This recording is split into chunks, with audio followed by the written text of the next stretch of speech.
have next is a set of readings. And they're all together, so I can kind of walk you through it. Yeah, they're all put together. Thank you.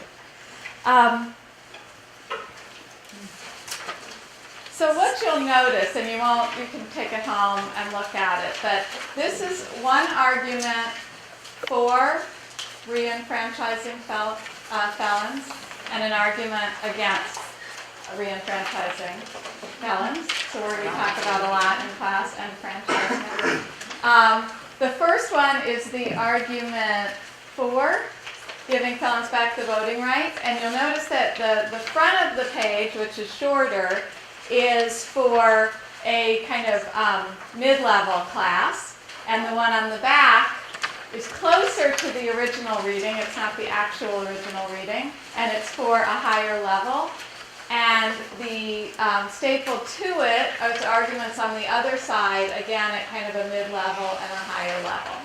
So what I've done with this is I took two actual articles. One's from the New York Times, and one is, I forget, from the National Review. I found these, a good website actually, if you haven't tried it, is called procon.org. And it has a number of different issues and different pieces you can go to on those issues. Some of them are available in full and some aren't, so it takes a little bit to pull these things together. And I rewrote the articles. In some ways you'll see that one is much simpler than the other one. You might feel that they're not simple enough. You can work with this in different ways. I want to explain a couple of the considerations that went into the rewriting.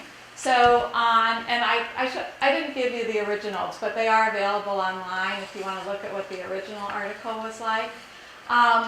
In both of them, I believe, I added a pretty explicit main idea in the first paragraph. They were a little challenging to figure out which side the author was on before you read the whole thing. Now, you don't want to do that for test-ready students. You have to think about your students because they're going to have to read primary sources that have implicit central ideas that are hard to find. So you can work with that. But primary sources often don't have that clear roadmap that we used to give our students with the topic sentences and the 3 reasons and the concluding sentences, because that's not how people write. It's not, I mean, they do sometimes, in a textbook mostly, but it's not a real authentic way of writing. I also, in the lower level pieces, removed a lot of the irrelevant details. In the higher level pieces, the students really need to know how to pick out what's the claim and what's evidence and what's just background. So I left it in those pieces. In one of the pieces, I also added a statistic to back up one of the arguments so that they would be able, when they were evaluating the arguments, to say, this person wrote the most effective argument because they included this statistic. Before, there weren't any statistics in there, so it's a little hard for them to find. I want to stress with this that it's very important to get in your mind before you're handing out readings like this what you're going to want them to be able to do with it.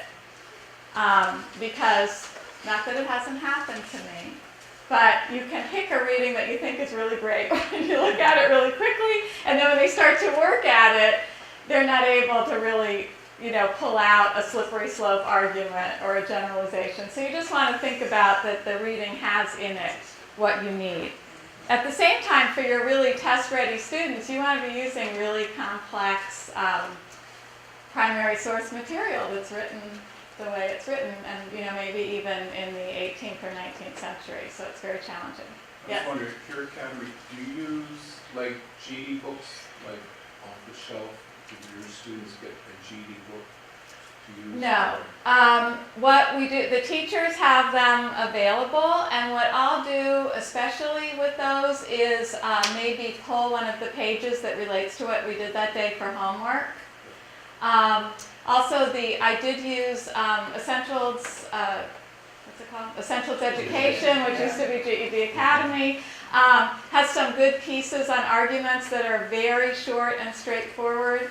They don't necessarily relate to what you're doing in social studies and all that, but on the first day when I'm teaching logos and pathos and ethos or things, I will use their pages from their book because they're really specialized and set up for students finding what they need to find in the reading. So again, that's really helpful because I would say as foundational, I'm drawing examples from those books, but we don't work through the books. We have Our separate Our curriculum. students get